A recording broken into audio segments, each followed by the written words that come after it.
Following on from the last episode where the light switch had melted in the Defender, the issue turned out to be a bad contact on the low beam switch. I managed to patch it up with a blob of solder, but had to pull the whole steering wheel and half the dash out to get to the damn switch, but it was good enough to hit the road the next morning.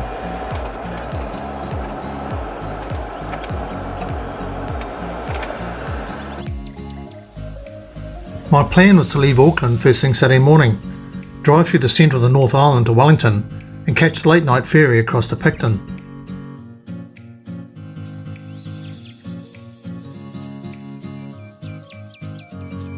The ferry gets into Picton about 6 AM, so travel out to the Kaikoura coast and continue south, skirting Christchurch, before turning inland at Rangitata, Geraldine, Tekapo, over the Lindis Pass to arrive late afternoon in Wanaka, a total distance of about 1,500 kilometres.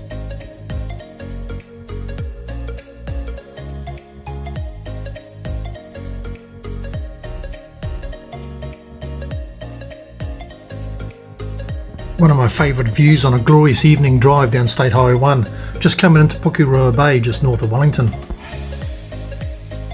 I arrived in Wellington, New Zealand's capital city, just after 5 PM. I was booked on the 8 AM crossing on Sunday morning, but the Bluebridge ferry site suggested there was an 8:30 crossing on Saturday night, and I was hoping to change my booking as I watched the ferry coming in.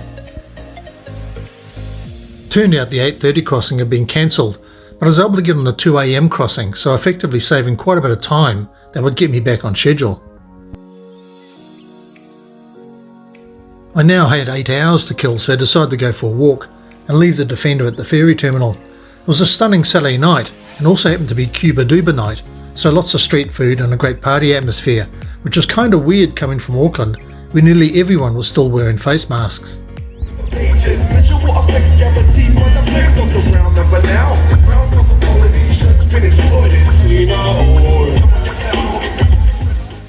A bit of a misunderstanding with my ticket, as I thought I'd already checked in, but it was all quickly sorted and I was on the boat heading across the strait. Just after 6 in the morning, the announcement is made to make your way to the car deck and not to start your car until instructed. I followed orders but found at the critical moment that I'd left the fridge on all night and had flattened my battery, and it was raining. Not a great start to a 750 kilometre, 9-hour drive to Wanaka if everything went to plan. This section of film is not sped up. This truck was sitting well over 100 kilometres an hour, so I decided to just tuck in behind him. The Kaikoura coast at sunrise on a calm day must be amongst the greatest coastal drives in the world.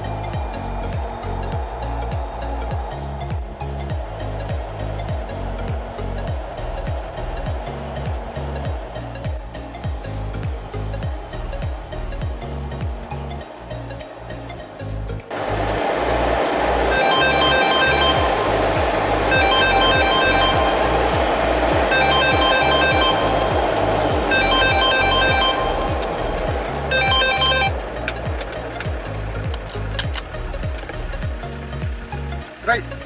Hello. Good excuse to have a break and do some seal watching.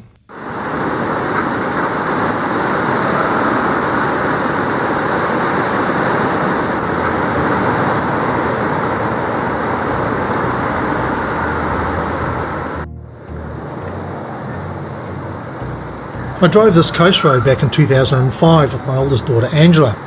I asked her if she wanted to see some seals. I instructed her to wind the window down, and when you smell something resembling a rotting ewe, let me know. A putrid smell suddenly filled the car and we stopped, and there was a seal colony. At midnight on the 14th of November 2016, Kaikoura was rocked by a 7.8 magnitude earthquake, which collapsed these cliffs onto the road and railway line, closing the major freight line that fed Christchurch and moved the entire South Island in the wrong direction, 6 metres closer to the North Island. Through the kind generosity of the Auckland taxpayer, $1.2 billion was spent rebuilding the Kaikoura roads, clearing 85 landslips and reforming 184 kilometres of the road.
An inattentive driver on a straight South Island road, lucky one of us was slightly awake, tried to capture the Series 1 but my battery died on my camera. A friendly motorist warning of a police car ahead, no doubt.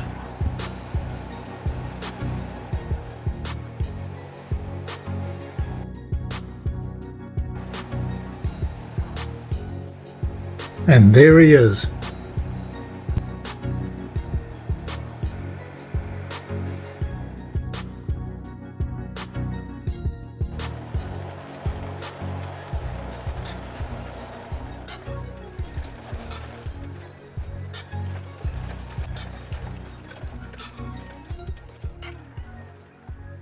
A favourite spot to stop for a cup of tea on a hill overlooking the teal blue Lake Pukaki, and pose a defender with Mount Cook behind.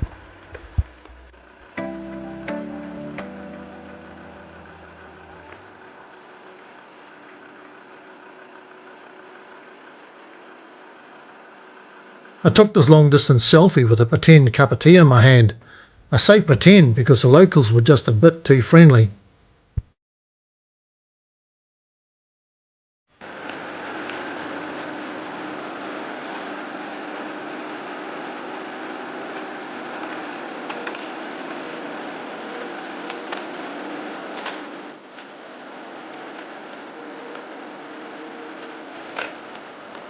Head southwest on State Highway 8.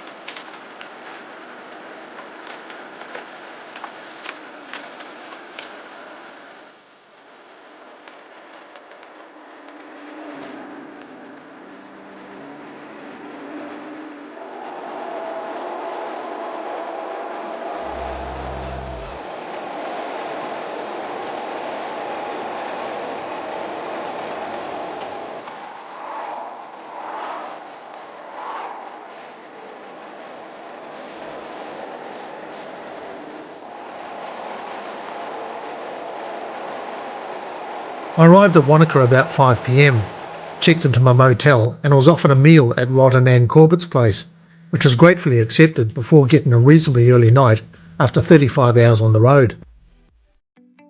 Alone at last. My drives of Oxford were quite eventful, and due to the methodology of transporting around the country, I had not had time to really give the poor chap a really good look over, but today was the day and finally got some guy time with Oxford, albeit in Rod Corbett's shed in Wanaka.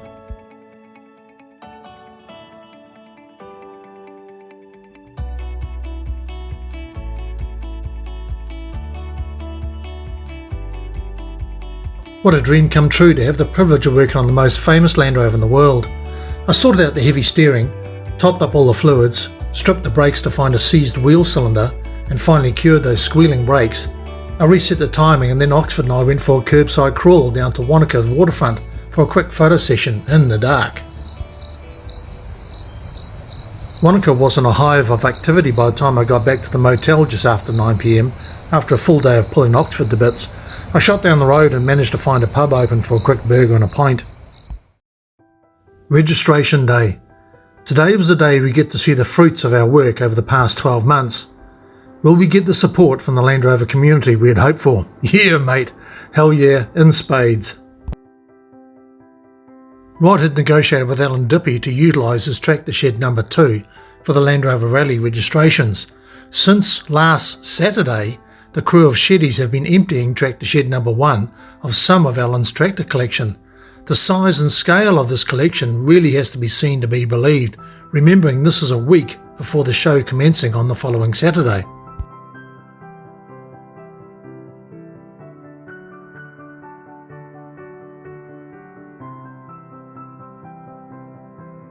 It's really about the journey, getting there, or the destination. Doesn't matter so much sometimes as actually getting there, and that's proven. There's a large bunch of guys still on the road. They just called me a moment ago. They've just turned off from Terrace, so they're about half an hour away or thereabouts. But anyway, we look forward to on Monday night, purely by chance, I was contacted by Gemma Knott, the daughter of Oxford's first overland mechanic, Henry Knott, through the Auckland Land Rover Club's Facebook page. Gemma now lives in Lake Hawea, just over the hill from Wanaka. It was an absolute fluke that Oxford's owner, Adam Bennett, had contacted Gemma asking if she knew Oxford was in New Zealand. Gemma contacted our club asking if Oxford was coming to the South Island. When I told her that Oxford was actually in Wanaka, she came over on Tuesday night to the registration. As it transpired, Gemma had heard all about Oxford most of her life, to which she informed the group, "This is the first time I've actually seen Oxford." Because come Saturday and Sunday, it's all on with the whole weekend event, and we've got 15 minutes only for each parade, and there's a new parade every 15 minutes. So we've got 15 minutes to circulate around the parade ground, park up, wave to the public, and then we're off. So we won't have it. Registration went really well. A great bunch of people. Caught up with heaps of old mates and met some new ones. As Rod just covered, we only had 15 minutes to get every Land Rover in and out of the parade ground. So since we were first off the block on Saturday morning, Alan Dippy was very keen for the Land Rover folk to have a dry run with the parade procedures tonight, as any delay would have a domino effect throughout the day and would be hard to catch up.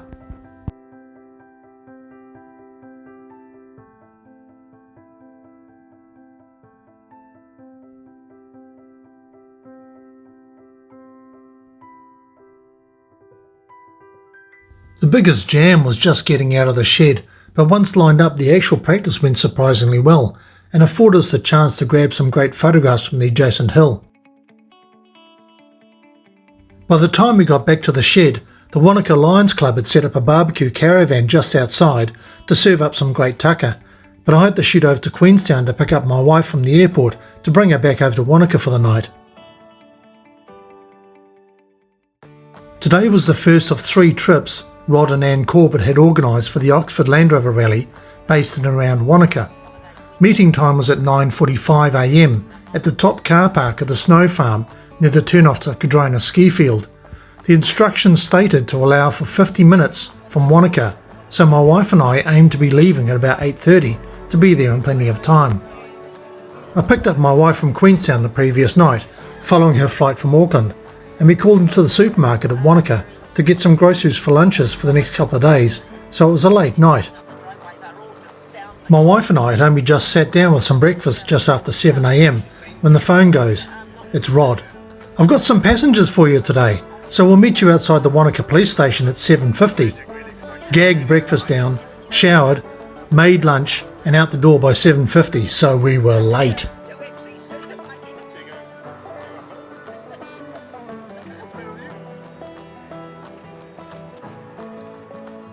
We all met at the top car park of the snow farm off the Kaikoura Road, high up on the Pisa range, before heading off across the tops to Mount Pisa.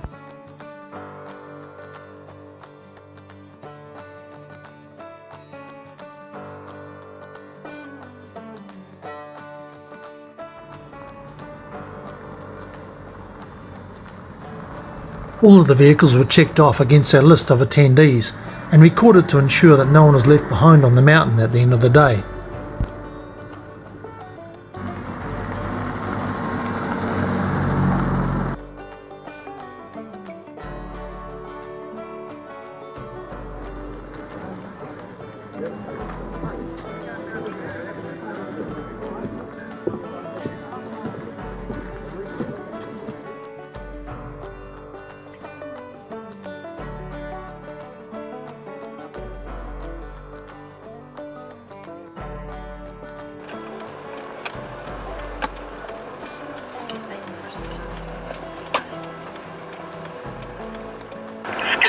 Off to our right there, which is part of the proving grounds.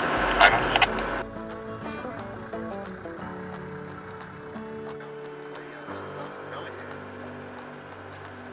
Looking down here. Said, "Oh, so I'm off to the wheels at Wanaka." He said, "I used to work at Wanaka." So, yeah, so it was only 6 weeks old and she rolled it to this day. There was a lot of press about it at the time because she was probably one of the first offshore people.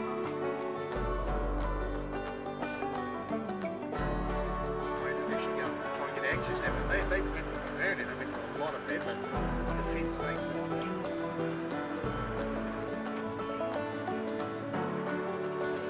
Some of the gold exploration ocean around here was just horrific. It falls into the rivers, runs up the waters and stuff. And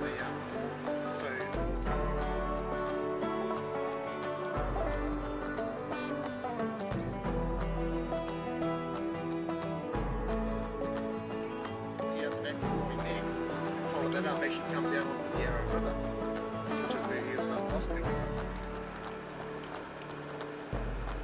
But yeah, it's quite funny, some of the locals, you know. Yes, yeah.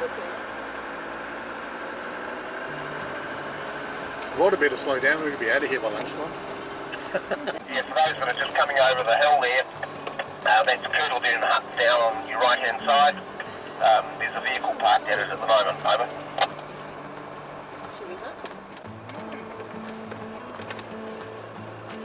So how do you get access to that? Yeah, that's cool. Sheep to try and keep these guys going, and, you know.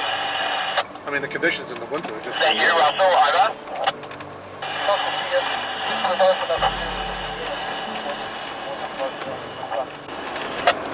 Yeah, roger that, will do, over.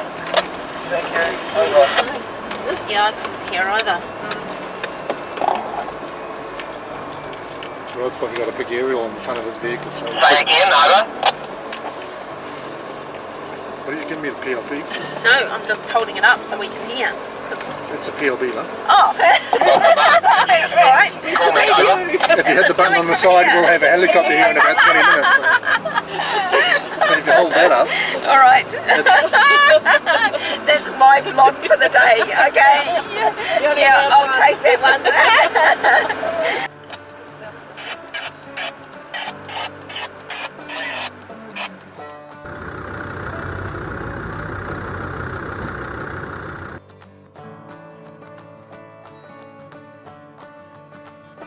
Because sometimes people aren't there with them.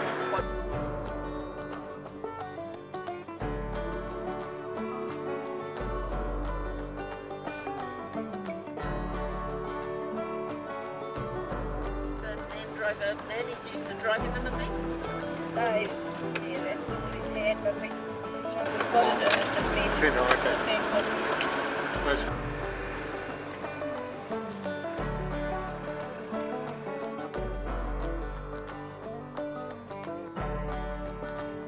Land Rover.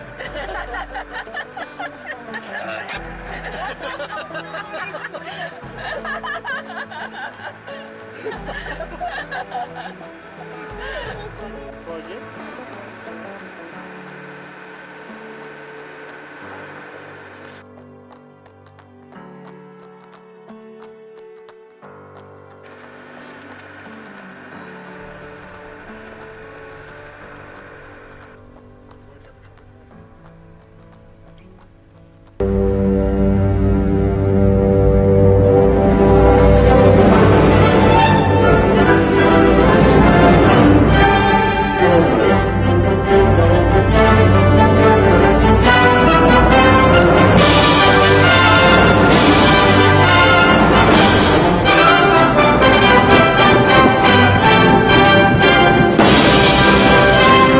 Next time you're late for work, it's worth remembering that nothing gets in the way of a Land Rover.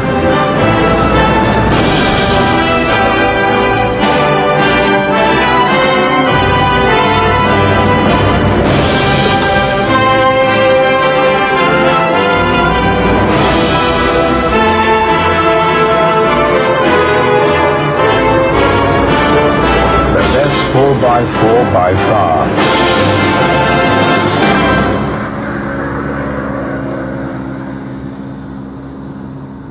Just give me a second, I'm all messed it up.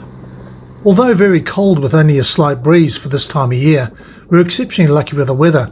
At close on 2,000 metres, this Alpine plateau is extremely exposed, and as the name Snow Farm suggests, the area is well known for its extreme weather conditions.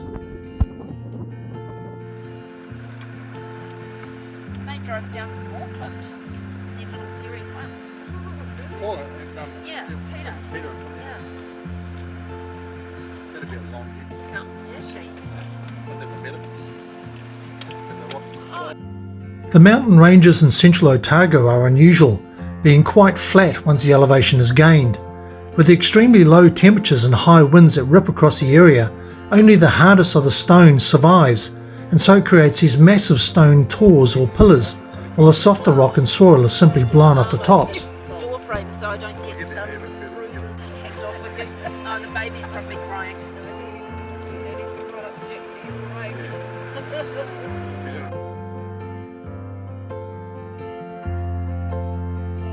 That's the sign, at the Mount Pisa sign, you see it to the right.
Because I was driving out the gate and I said, oh look, would you like to pet us?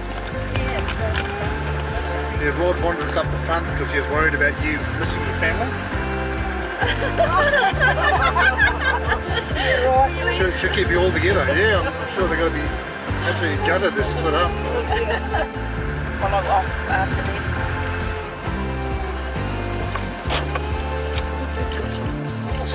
Video. Oh, just stunning photos.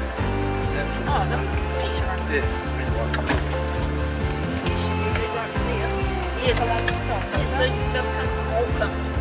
They drove From Mount Eden to come further than Mount us. Eden, yeah, and then drove to Pauline was saying they drove to home.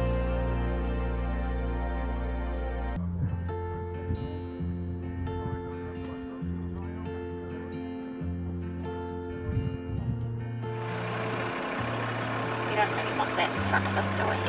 What? That is gorgeous. You'd say that. I'd have one of those anytime, man. Kermit. Oh yeah, I love that. Well, it's kind of what you're building, but Oh no, it's bigger than that. But that's what I think I should have built, actually. right.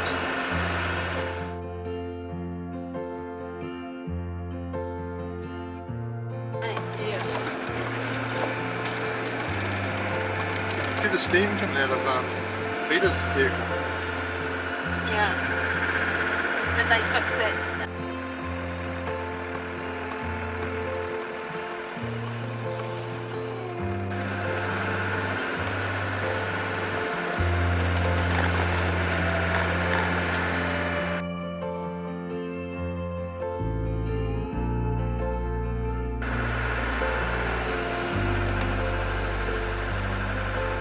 Spectacular. Do you do land? Well, I was just wondering what happened there. And the quad bike just sped over the cliff. Oh my They goodness. picked him up and the quad bike and threw it through the fence. No canopy or anything. He's got double ear and things. Yeah. Got recovery points.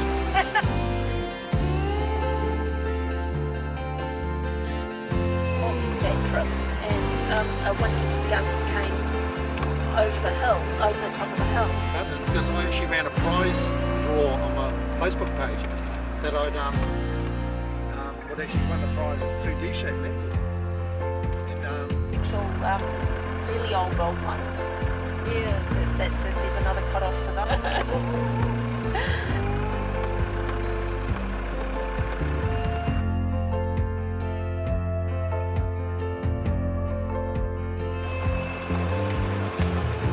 yeah, that's quite amazing. But I said I thought he was taking.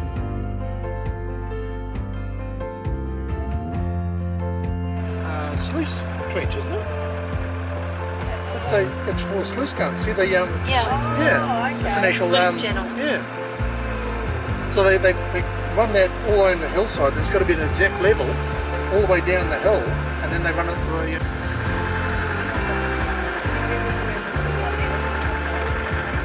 Watch it.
yeah, that's right, yeah, it's the same.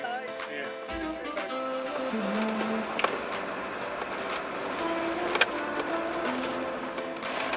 I keep on freaking out because I can smell petrol, and this is a diesel, so I think it's Peter's running a bit retro. It could be the V8 in front again, fouling the plugs up, eh?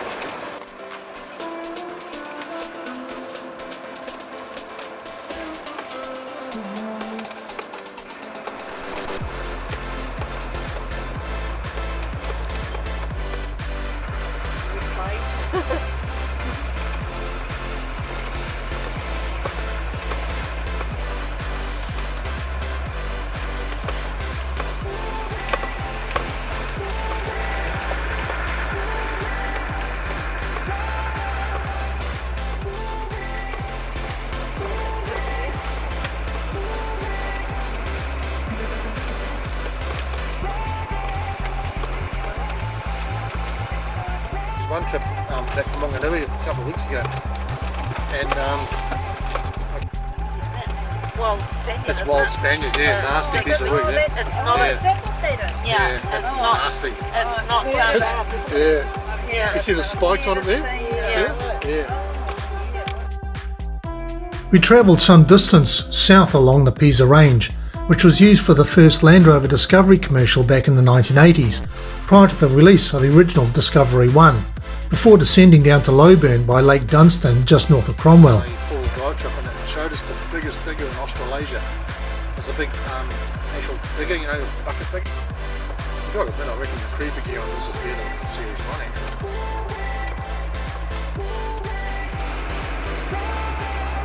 That'd be Pisa Moorings, that's where I put the fibre optic system in, see?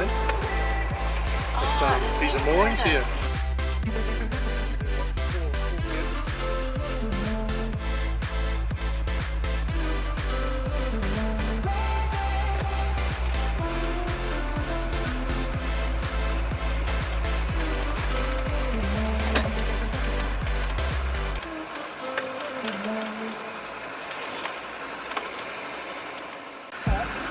So what station have we just come into? Lowburn, wasn't it? Lowburn. Yeah, Lowburn station, yeah.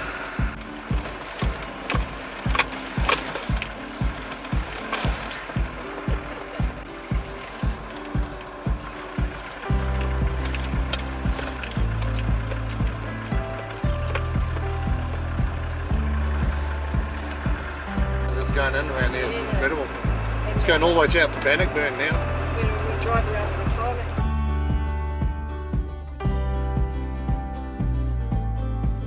And Cromwell. Yes, yeah.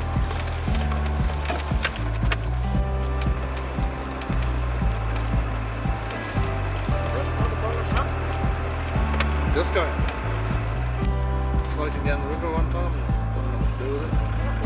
Oops, we've got a problem here. No.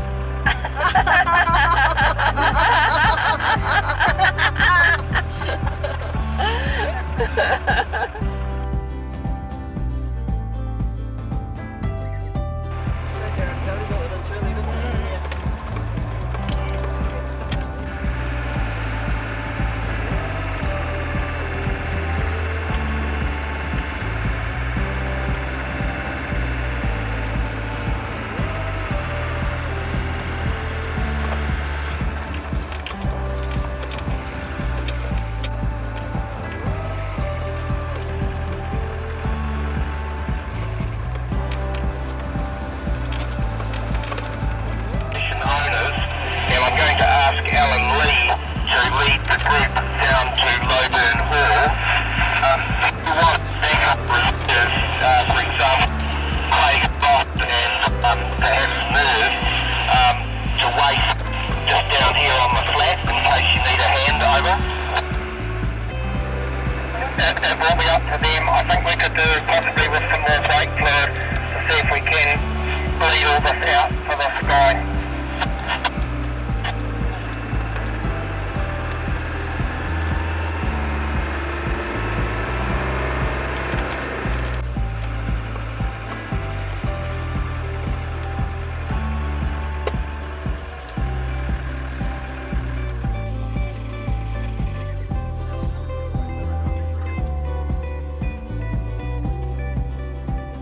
As it starts getting corrosive and starts attacking the seal. Yeah. Time to wash the car.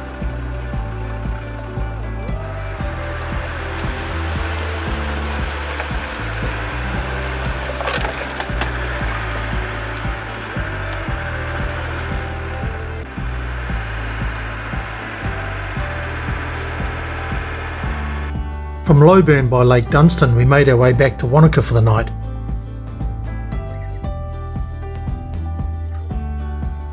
Tomorrow was another big day on the tracks around Wanaka, but Rod had another early morning surprise in store for us.